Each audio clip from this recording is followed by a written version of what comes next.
Welcome to StantonMD. I'm board-certified emergency physician Dr. Ryan Stanton. Human trafficking and sexual exploitation impact millions around the world and many right here in the United States. A problem that has gone generations as a dark underbelly of society. Increased education and awareness has brought this problem into the light, and many throughout our communities fight to end these forms of literal and figurative modern-day slavery. As this awareness grows, there's a growing need for services that are there to help transition women from this life into a happier and more positive lifestyle. Refuge for Women is one of these programs. The national program that is based in Central Kentucky provides a treatment program, counseling, resources, and most importantly, a positive and loving environment as these women's transition from a living hell to a life they never knew. Ked Frank was growing in his ministry and counseling career. He then became aware of a need in the community. Women that had difficult histories, desired change, but had nowhere to go and no program to help them transition from a life driven by sex and exploitation to something better. That's when Ked decided that he was going to take action, learn more about the problem, and then start a program to help these women throughout the country.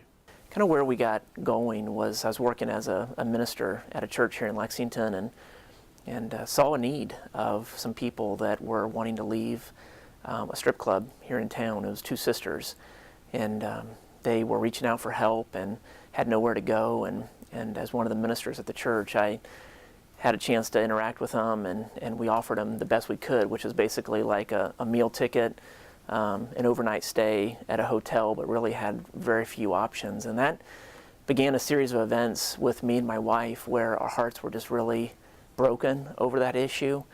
We had a chance to serve in a men's recovery facility for a couple of years earlier, and so we kind of saw this idea of people living together out in rural locations and just having a chance to get away and be safe and heal and recover. And so when my best friend bought a 50-acre farm and had an old farmhouse on it, and kind of one thing led to another, where he started realizing that he had an opportunity to be able to help make a difference in people's lives as well.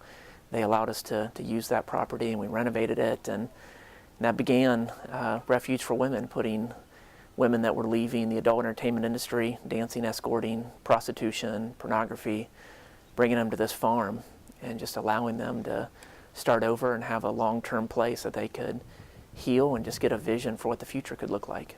One of the first steps in establishing Refuge for Women was understanding the depth of the problem. When this opportunity came along to interact with these two sisters, one of them was 8 months pregnant. One of them was more of the kind of the talker of the two, and so I sat with both of them, and they'd been working at a strip club just the night before.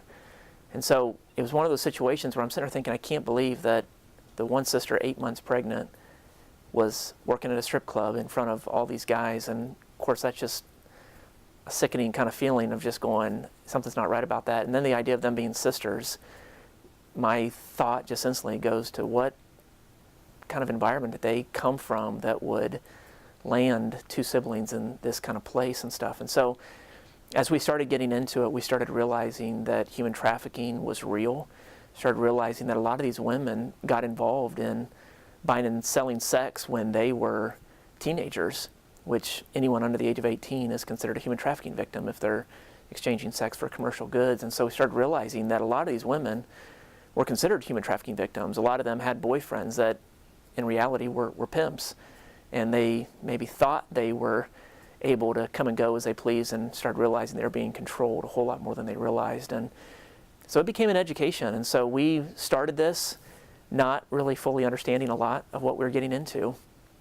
But as we started educating ourselves and learning from them, as they were teaching us a lot about what was going on behind the scenes, our hearts just got more engaged and more broken, and more people wanted to get involved and wanted to help, which has kind of led us to the expansion of where we're at today. The problem of human trafficking, the government reports, is 20 to 30 million people across the world are victims of human trafficking.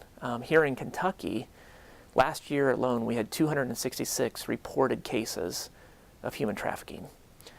Now, if 266 cases are reported, then you know there's going to be 2, 3, 4 times that amount that aren't even reported.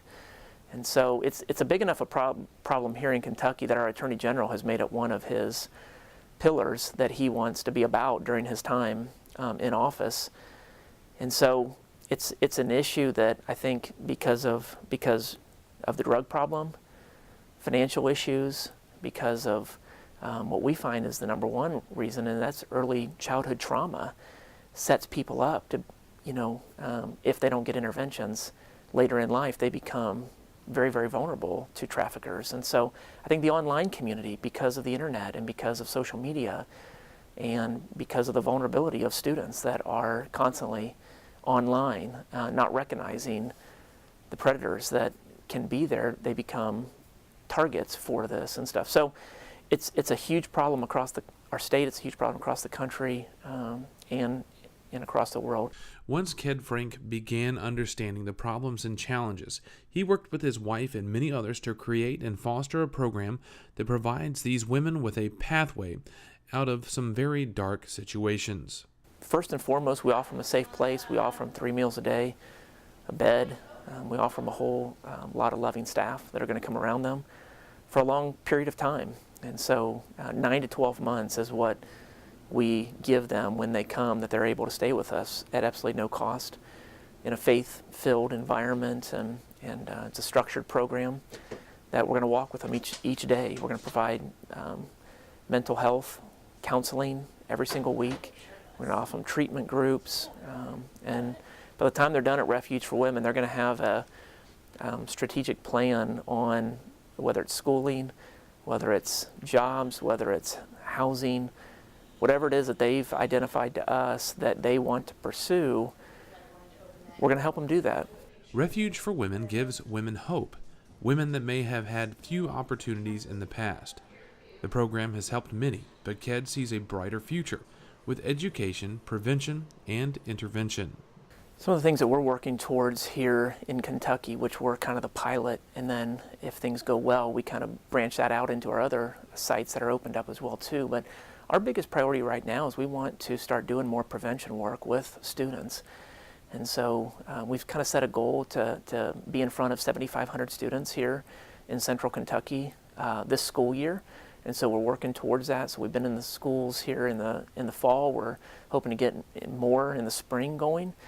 And so as we can continue to engage students in this kind of conversation and talk to them about things that we've learned over the last 8 years of working with survivors, again, our hope is that they'll be able to recognize the signs, that they'll hopefully not be people who are going to need our services in the future is our goal. But then we're also looking at students get very passionate about causes.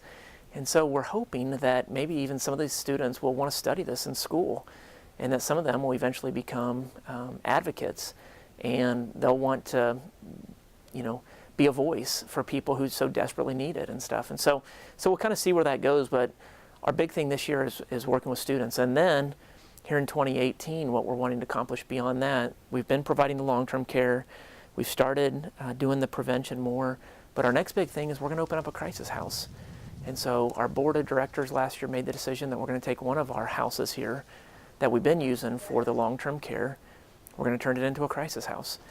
And so basically what that means is that we're going to be able to bring women in who, are survivors of trafficking or exploitation. Maybe the police pick her up within 3, 4, 5 hours. We're going to be able to bring her in. We're going to be able to assess. She's going to be able to be with us for 30 days. And so we'll have anywhere from 6 to 8 women at a time that we're going to be serving in this crisis house. Some of them will eventually transition into our long-term program. Some of them may come for a week and decide that that they want to go back out, or they're going to seek other services and all that. But at least we can give an immediate initial response, which, talking to the police, it's a huge problem for them. Refuge for Women continues to grow as they are planning a crisis house and further growth to serve more women in need. Coming up, we talk with Carrie Miller, the program director and counselor for Refuge for Women, on the challenges she sees, hope, and how we are all just one decision or situation from being victims as well. This is StantonMD. Stay with us.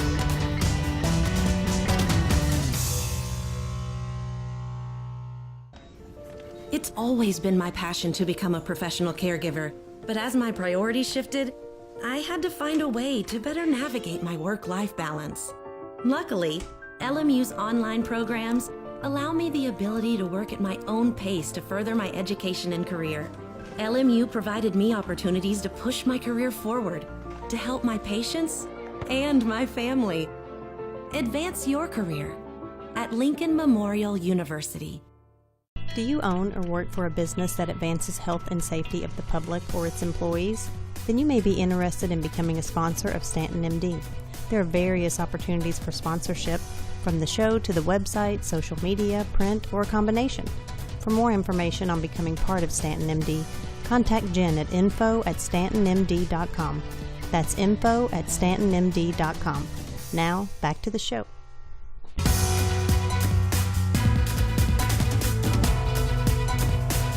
Welcome back. Carrie Miller is the Program Director and Licensed Pastoral Counselor for Refuge for Women. She works daily with those in the program and sees firsthand the life and challenges that brought these women to the program and how expansive and pervasive this problem truly is throughout our communities. The first need for these women is a simple thing that many of us take for granted. First and foremost, I think the greatest need for a lot of the women that we serve is safety. Just having a group of people that they can trust is something that that they haven't had, and so being able to just provide a safe place that, you know, that around healthy people that give unconditional love in a healthy way is so important to each of the women that we serve. When women first enter the program experiencing a safe and supportive environment for the first time in a long time, Carrie notes the damage and disillusion that must be addressed. Well, they all struggle with PTSD. And so being able to stabilize and just kind of start relearning some survival skills that they have acquired through many years of just fighting to survive on the street is one of the first things we have to address. So many of them have PTSD. They have a hard time sleeping. They have a hard time trusting. They have a hard time coping. They have a hard time managing their emotions. So, you know, making sure that they have access to mental health and individual counseling is huge. I think about people that are raised you know, fatherless or with fathers that are not emotionally present. And I think they wouldn't know what it was like to have a father that loved them. And so when they do start to feel like somebody is caring for them, it's a very uncomfortable feeling. And it takes quite a while to start, you know, to start to turn that around. The other thing I found is it's generational. I mean, not only are you know, the women being trafficked, but so many times they're being trafficked by their family. And so when you don't have a picture of what life is like in a healthy way, it's really hard for them to dream again and create a new version of what life really is, quote unquote, supposed to be like, what we all deserve. As Carrie works with the women and they participate in the program, she eventually sees an evolution and change. It's really, really neat to see a woman that that comes in broken, angry, you know, lonely and not trusting, and to watch her go through the process of healing and go through the process of learning about herself and figuring out who she is again, and watching somebody that is broken and fragile turn into somebody that's empowered and excited about the world and excited about the future, and we get to see that often with the residents that we serve. So it's an awesome journey.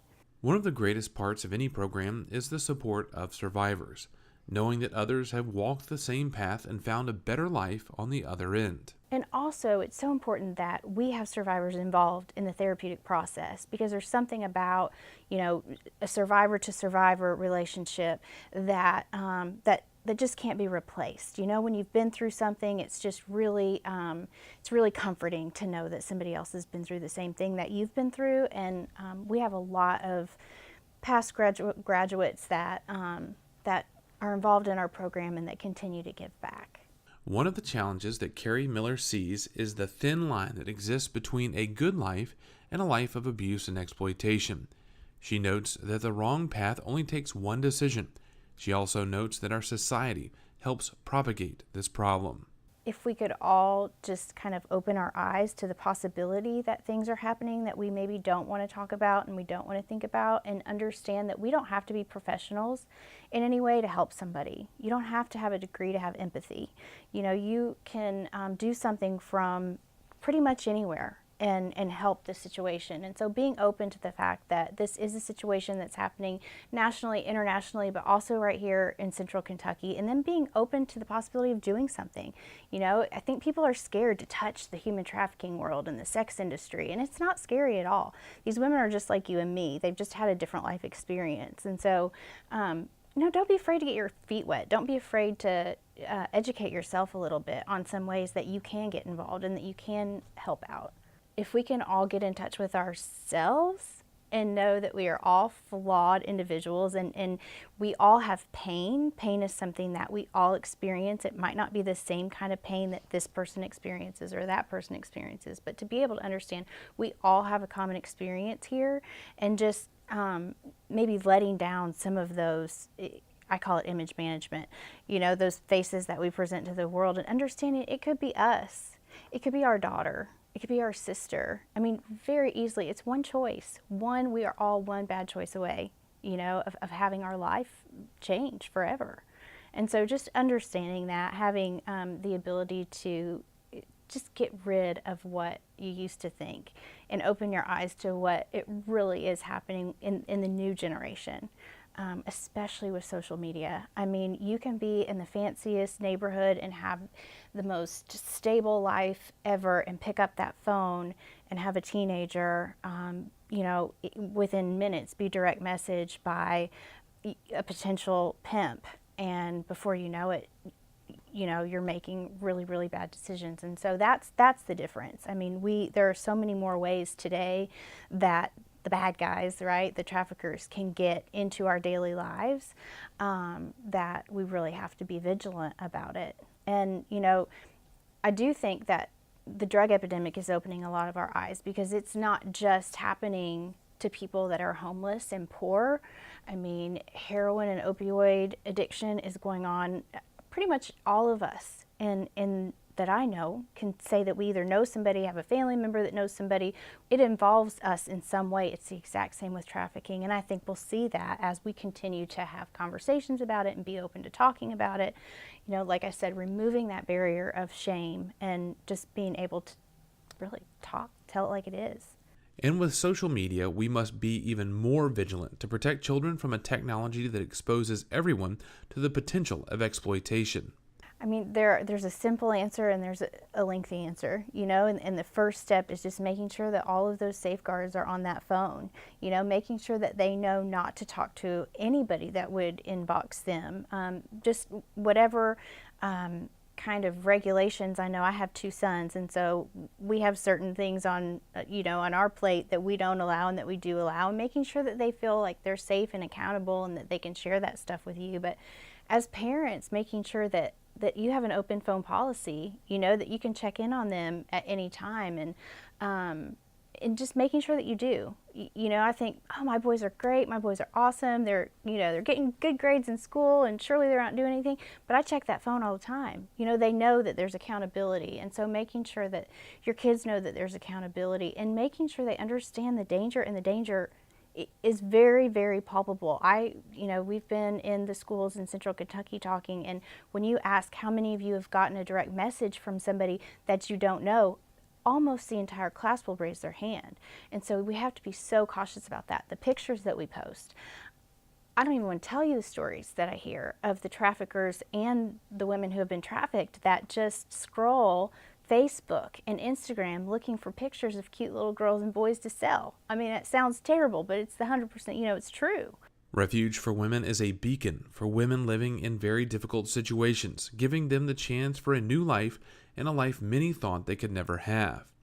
This program and others around the country are trying to open public eyes to a pervasive problem and help provide a lifeline to those that are victims of human trafficking, prostitution, and other forms of sexual exploitation.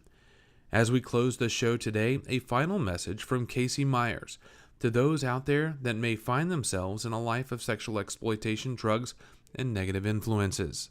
this is a situation that's happening nationally, internationally, but also right here in Central Kentucky, and then being open to the possibility of doing something. You know, I think people are scared to touch the human trafficking world and the sex industry, and it's not scary at all. These women are just like you and me. They've just had a different life experience. And so, don't be afraid to get your feet wet. Don't be afraid to educate yourself a little bit on some ways that you can get involved and that you can help out. Refuge for Women and other programs like it around the country are striving to fill a huge need for an overall under-recognized problem that impacts millions of women and girls. Every woman that graduates their program is a victory for a life that could have been otherwise lost. If you want more information about Refuge for Women, visit their website at refugeforwomen.org. That's refugeforwomen.org. Or call them 859-254-0041.